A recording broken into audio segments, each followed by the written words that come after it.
I'd like to start this video off with a Venn diagram, and if you're thinking to yourself, B, that's not a proper Venn diagram. Where's that middle bit that intersects where the commonalities are supposed to lie? How are you supposed to illustrate the similarities between these two things? And we've reached the point. Because have nothing in common with a medical professional, a dietitian, nutritionist, health guru, or really anyone that you should be taking advice from. I'm a rando on the internet, sharing my personal experience and trying to figure it out just like everybody else. I'm not an authority on anything, nor do I care to be. So view this as entertainment at best and a cautionary tale at worst. Or entertainment at worst and a cautionary tale at best, whichever way floats your boat. So recently you may have noticed some changes that I have, for once, been doing quite well.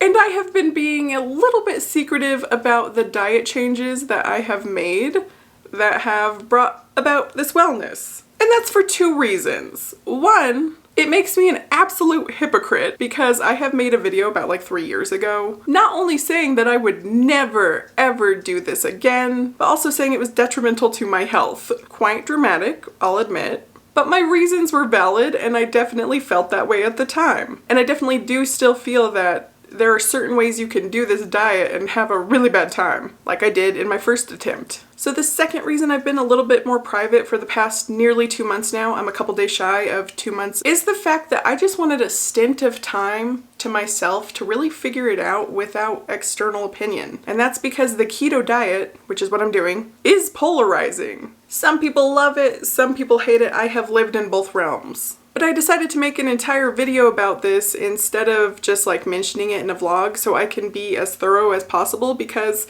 listen, I'm a nosy beesh. Like, I want to know the details. And I'm probably going to give you too much information, so apologies for that ahead of time. But like, I would want to know. You know, like, girl, was it a Wednesday when you decided to do this? Does it really matter? I don't know, but am I going to tell you? Probably. I just want to kind of give you the whole scope of the situation. Like where I'm coming from, why I chose to try it again, what I changed up to make this attempt so successful, the benefits I experienced, any potential issues, you know, just go through the whole thing. Just to give some background, I'm a 33-year-old lady. I'm 5'6", 240 pounds last I checked, so overweight. I have been diagnosed with ADHD, the inattentive type, polycystic ovarian syndrome, premenstrual dysphoric disorder, generalized anxiety and depression. I've had problems with binge eating in the past. I haven't binged in the last 2 years, you know, just throwing it out there. And I also believe that I have a panic disorder. I say I believe because I have not been officially diagnosed with this, despite seeking out professional help for this issue several times. One guy said it was OCD, but I don't really think that that fits the bill at all. And I'm not really going to take his opinion too seriously, seeing as he only talked to me for all of 5 minutes, most of which he wasn't even like looking at me because he was charting at the same time before making that diagnosis. So I don't know. But in my unprofessional diagnosis, I think panic disorder fits a whole lot better. But what do I know? I'm just living in my body every second of every day, scrambling to find an answer to the thing that has absolutely disrupted my life since July of 2022.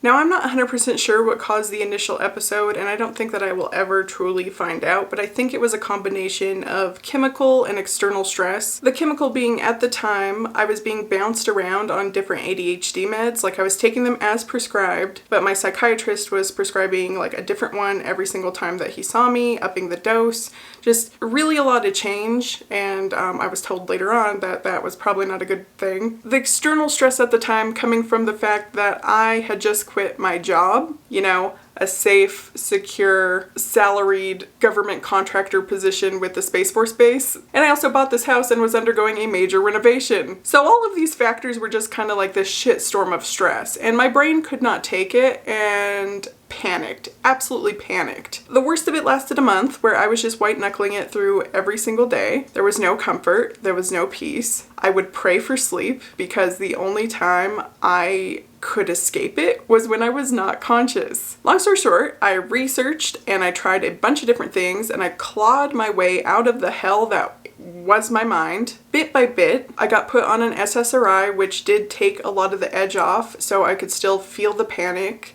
and heal from it, but also it wasn't completely debilitating like it was in like the first initial month. But I did feel really dull on it because it did kind of just dampen everything for me. And so last year I got off of all of the medication that I was on, you know, gradually, hormonal birth control and the SSRI. But the panic has still remained a daily thing. It has just become more manageable. And the point of telling you all this is not to trauma dump. I'm just trying to like tell you where I'm coming from so you understand that I've been researching, taking in tons of information, trying a bunch of different things to find a solution to this one problem, the panic disorder, because it has seriously lowered my quality of life. Anyways, I took it into my own hands to search for something that could potentially help me. So 2 months ago, I came across a video by Therapy in a Nutshell. Like, I'll definitely pop it down in the description along with any other resources that I have if you're curious. It's a really comprehensive video and it explains a lot. But in this video, there's case studies of people with very serious mental health disorders like bipolar or schizophrenia who were actually able to titrate off of the antipsychotic medication that they were taking, like very heavy.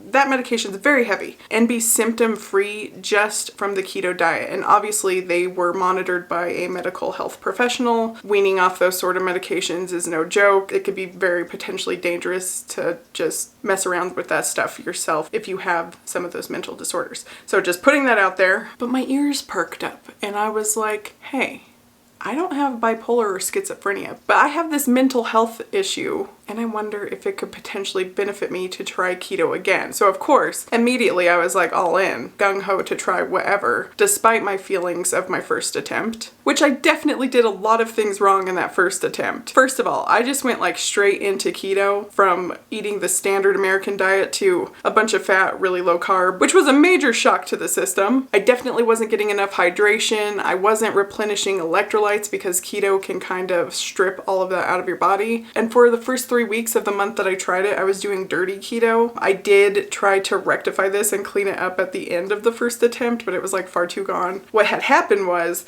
I developed this pain in the upper left side of my abdomen, which was dull and constant and wouldn't go away, and was getting worse. So I thought that I got pancreatitis. I have a family history of pancreatic cancer, so I kind of freaked out. And yeah, I stopped the diet and I was very upset with myself for having tried it. But I'm kind of getting ahead of myself. The keto diet, for those of you who don't know, is basically switching your primary fuel source for your body from carbs to fat. And that involves a bit of a transition process. Most people call it the keto flu. It's like when your body is trying to figure out how to switch into fat burning mode to produce ketones. This time around, I kind of accidentally was already preparing myself for keto. Like I said, I was researching and trying a bunch of different things. I got into like those continuous glucose monitors because I was trying to figure out what my blood sugar was doing. I don't find them to be super accurate. They're about like 20 points different than like the actual like blood stick test. I don't know, just like a little disclaimer out there, like don't sign up for any of these subscription services for the continuous glucose monitor. They sell them over the counter now. You only need to wear it for about a month if that's something that you're wanting to explore, because those subscriptions are really hard to get out of and they cost a lot of money. Anyway, tangent aside, I was interested in what my blood sugar was doing because like the huge spikes can contribute to anxiety. I'm not diabetic, but I do have some insulin resistance. So I was already trying to find low carb swaps for things.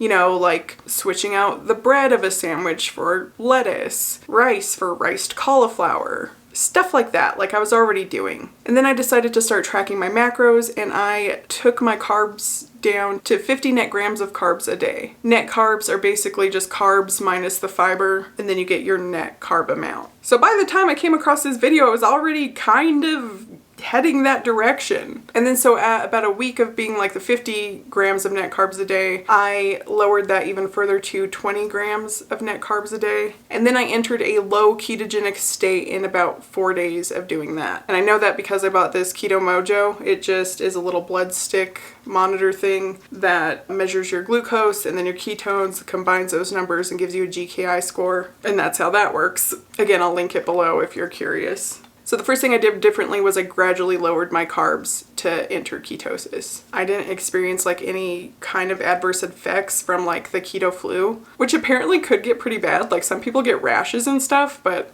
I didn't have any of that.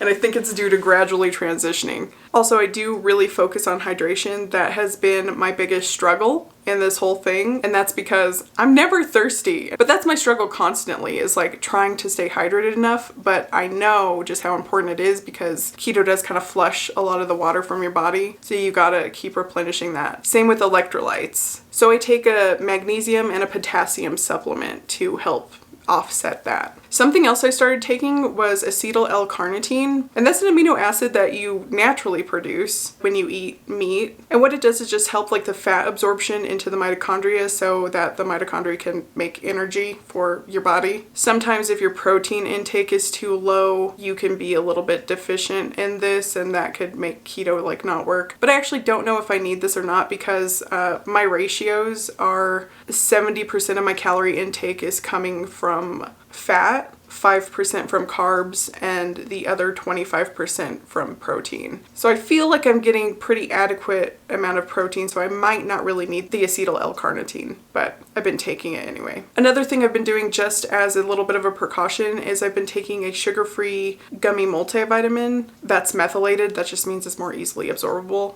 just to kind of fill any gaps that I could potentially have in my nutrition. I am doing a way cleaner version of keto this time around too, so that probably makes a big difference. All of the carbs that I'm getting are from vegetables. I do eat some fruits like blueberries, strawberries, raspberries, lemons and limes are pretty keto friendly. And I try to eat as varied as possible, which is a little bit difficult because I find something I like and I just want to keep eating it. Like right now I'm on this egg scramble that I just want to keep eating every day for breakfast. But I do try to like switch up, you know, and get like various different veggies in there, so I'm not just eating the same thing every day. Still trying to like do stuff for the gut. It's cleaner, but it's definitely not squeaky clean because I do still partake in some processed foods. Although I am trying to kind of get away from those things as often as I am consuming them. But I still do eat like those Quest protein chips, and every once in a while, not very often, I'll have like one of those sugar-free puddings. They come in like a box, and then I just mix it with like heavy whipping cream and freeze it, and it's kind of like a little ice cream situation, and I just have like a small portion of that. But yeah, so much cleaner than like my first attempt version. But anyway, let's talk about the benefits that I have experienced thus far, and then we'll go into potentially why the ketogenic diet is causing these benefits. So first and foremost, I have noticed a calming effect. Every single day the panic stuff would affect me, and I have noticed such a decrease in overall panic and anxiety since starting this diet, an increase in mood in general. I feel like I've been living under this blanket of maybe like functional depression for years and like not really even realizing it. Although there were signs, like I would have bed days, and I called them that because it's exactly what it sounds like. Just all day I would spend in bed, like no energy. Even sometimes I'd wake up, take a shower, get ready, and then I'd be exhausted. I'd be like, okay, it must be a bed day. Just always mentally and physically exhausted. And then I started keto, and I shit you not, like in a couple of days, I was a completely different person. Like, oh my God, I all of a sudden had energy to do things. I started being more creative. You know, I had energy to explore my hobbies. I started drawing again. My blood sugar was super stable. I noticed less breakouts, an increase in focus and productivity. And all of a sudden I'm able to be consistent. Like the want was always there. Like I'd always like make these plans for myself. I had no energy to carry them out. I remember laying in bed like at night, and me and Steven were talking. He was asking me like how I was feeling like on this new diet, and I just kind of started bawling. Like I was like, it's crazy because the perception shift was so drastic and quick that I don't believe it's real, and I'm scared it's gonna go away. I all of a sudden have this newfound capacity for life to just like show up and participate. Also saving a lot of money because we haven't been going out to eat as often, and you know, I actually like want to cook at home because when we do go out to eat, there are options that I can have, so I can definitely still participate in social things. I just, you know, I feel like, oh, I can make that at home. And even though technically the diet is restrictive, I mean, you're restricting like a major group of foods, you know, but I don't feel restricted at all. It's actually really freeing because I don't really think about food all day. The foods that I'm eating are delicious because high fat content. I mean, what's that book, like Salt, Acid, Fat, Heat? Like that's all of the things that are needed to make something delicious. All that shit's keto. But yeah, so I don't feel restricted, don't have cravings. I mean, like every now and then I do have like the occasional like little like twinge of a craving. Like I mentioned the Lucky Charms marshmallows in a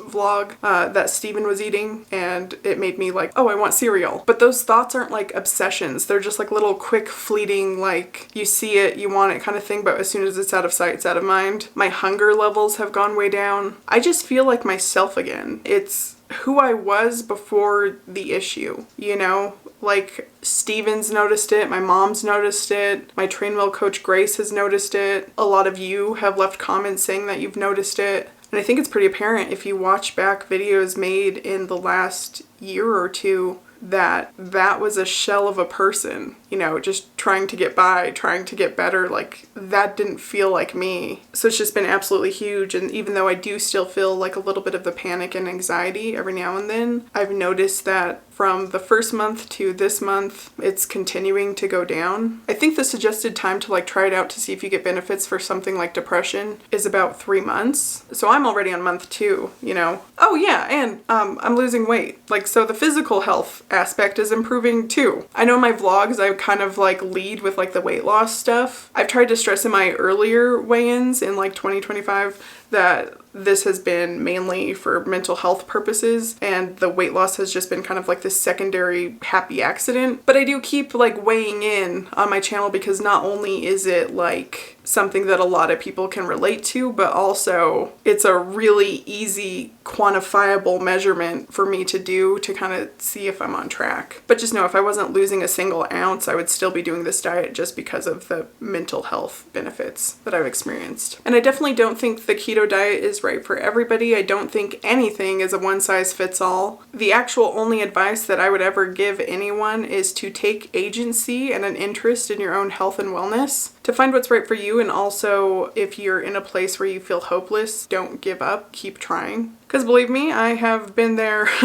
many times in like the hopeless thing, but somehow there's always been like a spark of something that has kept me going, and very thankful for that. So what is this actually doing? Why is keto working so well for me? So there's this theory that metabolic disorders actually cause mental health issues. And when you enter a state of ketosis for a period of time, it stimulates a couple of things that could potentially be the cause. So first of all, mitophagy, which is just the process of getting rid of old and defective mitochondria, and mitochondrial biogenesis, which is a process of making more mitochondria, and the mitochondria you have are healthier. Now this is really important because the mitochondria is not just the powerhouse of the cell like we all learned in like middle school biology, but its primary function is actually directing and allocating resources within the cell. You know, for example, like the production, the release, and the regulation of some pretty key neurotransmitters such as serotonin, dopamine, glutamate, acetylcholine, all of which, if they're out of balance, you can experience some pretty serious neurological issues. So this is just me reading the signs, but I mean, like, potentially a ketogenic metabolic intervention could fix your mitochondrial issues, thus fixing the neurological metabolism issues. And remember that long list of diagnoses that I rambled off at the beginning of this video? Are all those shits metabolic issues? I don't know, but I'm gonna try it out. The production of ketones has also been shown to improve cognitive function, protection of neurons, reduce oxidative stress, reduce inflammation, and increase levels of GABA, which is a calming neurotransmitter. And despite people thinking that the keto diet is just a fad diet to like lose weight, in which it definitely had been branded that at one time, it was actually developed in like the 1920s for a treatment for epilepsy, and it's still used as an intervention. But what I know from like the epilepsy stuff is the keyword intervention. So like this is something you introduce for a period of time. Usually for epilepsy it's like 2 to 5 years that people follow a ketogenic diet, and then they're able to start transitioning off, you know, probably something that looks more like a Mediterranean diet where you're reintroducing like complex carbs. And that's where I think I want to take it, is like keto is going to be an intervention. It's going to be a tool that I utilize for quite a bit of time to try to reap the benefits and potentially repair my metabolism and help reduce a lot of the issues that I have been talking about. But as far as weighing pros and cons, the way that I've been feeling, the fact that I have my quality of life back far outweighs anything that could potentially be negative for me. So keep in mind that that is a huge part of my decision. Not that I've felt any kind of adverse reactions at all, but I am going to approach it really responsibly, and if in the event that like, you know, I'm working out harder and I do need to increase my carb intake and stuff like that, I will definitely do that. But I'm going to be monitoring other aspects of my health too. Like I got this test from Everlywell, not sponsored. They're just a brand that I've used in the past to like test for food sensitivities. This is a cholesterol and lipids test. This is about $50. I might take one of these every so often to see like what my cholesterol is doing. I also purchased this blood pressure monitor just to kind of check that out. In the past year, my blood pressure has been slightly elevated like every single time that I've gone to the doctor. Like before starting keto. I don't know what it's been lately. I kind of wanted to monitor it at home anyway because I feel like I'm a little bit more stressed out when I'm going to the doctor, a little bit more anxious, nervous. So that might have been a contributing factor to it being elevated, but that's just like a side note. So I definitely will be trying to do this as responsibly as possible to the best of my ability. The ideal scenario would be to find a physician that is well versed in metabolic therapies. However, that is few and far between in my town. Anyways, I just want to thank you so much for watching. If you want to subscribe, that would really help out the channel. But other than that, I hope you're having a wonderful day, and I will see you on the next one. Bye!